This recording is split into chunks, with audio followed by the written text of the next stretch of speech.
Hello viewers, இன்றைக்கி வீடியோவில் இதை பற்றி பார்க்க போகிறோம்னா மல்லிகைப்பூ செடியை பற்றி தான் பார்க்க போகிறோம். மல்லிகை செடியில் ஸ்பெசிஃபிக்காக என்ன கண்டென்ட்டை பற்றி பார்க்க போகிறோம் அப்படின்னா சாயில் டைப், அதாவது என்ன வகையான மண் மல்லிகைப்பூ செடிக்கு உகந்தது அப்படிங்கிறத பற்றி தான் பார்க்க போகிறோம். பொதுவாகவே மல்லிகைப்பூ செடிக்கு இந்த செம்மண் ரொம்பவே சப்போர்ட்டிவாக இருக்கும், வளர்கிறதுக்கு ரொம்ப நல்லாயிருக்கும். அப்படி இல்லைன்னாலும் மற்ற மணலாக இருந்தாலும் நல்ல வடிகால் வசதியோடு இருக்கிற மண்ணாக இருந்தால் நல்லாயிருக்கும்.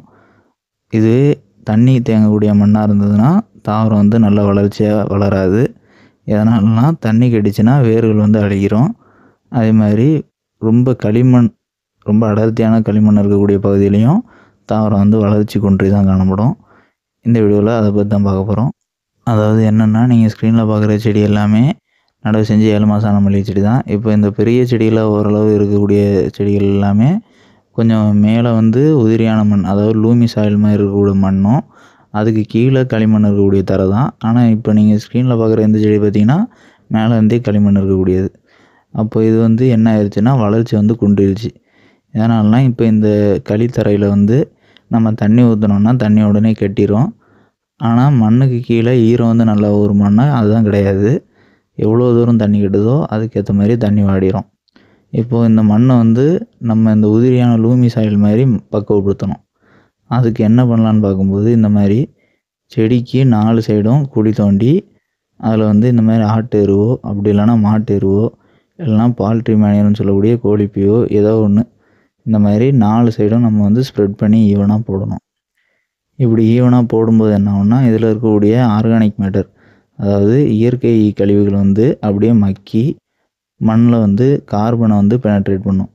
இந்த கார்பன் என்ன பண்ணுன்னா மண்ணை வளப்படுத்தும். அதாவது நம்ம என்ன சொல்கிறோம் அப்படின்னா, இப்போ இந்த களிமண் தரையில் இருக்கக்கூடிய செடி வளர்ச்சி குன்றி காணப்படுது அப்படின்னா அதுக்கு காரணம் வேர் பாய்ச்சல் நல்லபடியாக இருக்காது. எதனாலனா இந்த களிமண் தரை ரொம்ப இறுகுனாப்பில் இருக்கும், அதாவது ரொம்ப ஹார்டாக இருக்கும். இந்த ஹார்ட் சைடில் ரூட் ஃபார்மேஷனுங்கிறது ரொம்ப கஷ்டமாக இருக்கும். அதேமாதிரி ரூட் பெனட்ரேஷன், அதாவது வேர் ஊடுருவுதல் அப்படிங்கிறதும் கஷ்டமாக இருக்கும்.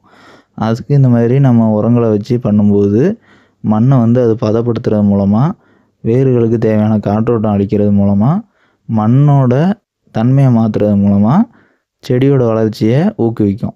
இப்படி பண்ணிச்சுன்னா இந்த வடிகால் வசதியுடைய இடத்துல இருக்கக்கூடிய செடியும் இந்த செடியும் ஆசிடிஸ் ஈக்குவல் ஆயிரும். அதேமாதிரி நம்ம என்ன பண்ணுறோம்னா, இந்த வேர்கள் எதுவும் ஆகாமல், அதாவது அழுகாமலும் பூச்சி தாக்குதலும் ஏற்படாமல் இருக்கிறதுக்கு இந்த உரம் வச்ச இடத்துலையே ஒரு குழிக்கு 50 கிராம் அப்படிங்கிற அளவில் வேப்பண்ணாக்கு வச்சுக்கிறோம். இந்த மாதிரி வச்சு நம்ம இதை மூடிட்டோம் அப்படின்னா சரியாக இப்படி பண்ணதுக்கப்புறம் நல்லா தண்ணி விடணும். ஒரு 2 நாள் விட்டு 1 நாள் தண்ணி விடணும். அப்படி நல்லா தண்ணி காட்டினோம் அப்படின்னா சரியாக 1 வாரத்துலேயே இந்த தாவரத்தில் வளர்ச்சி நீங்கள் இதுக்கான கூட பார்க்கலாம். இதனாலலாம் மண் 1 வாரத்துலேயே பதப்பட ஆரம்பிச்சிடும். அதாவது வச்சுருக்கக்கூடிய இந்த இயற்கை உரம் மண்ணுக்கு மக்கி உரமாக போக ஆரம்பிச்சிடும். மண்ணில் இந்த உரத்தோட சாறு இறங்க ஆரம்பித்த உடனே மண் நல்லா பதமாக ஆரம்பிச்சிடும். அப்படி ஆயிடுச்சுன்னா வேர் பாய்ச்சல் ஸ்டார்ட் ஆயிரும். அப்படி புதிய வேர்கள் போட ஆரம்பித்த உடனேயே தாவரத்தில் நம்ம கண்கூட வளர்ச்சியை பார்க்கலாம். ஸோ இந்த மாதிரி களித்தரையில் இருக்கக்கூடிய ஏதேனும் ஒரு செடியோ இல்லைனா மரமோ இந்த மாதிரி வளர்ச்சி கொண்டு இருந்துச்சு அப்படின்னா அந்த செடிக்கு எந்த ஒரு பூச்சி தாக்குதலோ நோய் தாக்குதலோ வேறு சம்மந்தமான நோய்கள் இல்லை அப்படின்னா அதுக்கு காரணம் அந்த களிமண்ணாக தான் இருக்கும், களிமண்ணோட ஹார்ட்னஸாக தான் இருக்கும். அதை செடிக்கு ஏற்ற மாதிரி பக்குவப்படுத்துறதுக்கு இந்த டெக்னிக்கை யூஸ் பண்ணிங்கன்னா தாவரம் துளிர் எடுக்க ஆரம்பித்து வளர ஆரம்பிச்சிடும். இந்த வீடியோவில் ஏதாவது டவுட் இருந்துச்சுன்னா கமெண்ட் பண்ணுங்கள். இந்த மாதிரி விவசாயம் சம்மந்தமான வீடியோக்கள் தொடர்ந்து பார்க்குறதுக்கு நம்ம சேனலை மறக்காமல் சப்ஸ்கிரைப் பண்ணிங்க.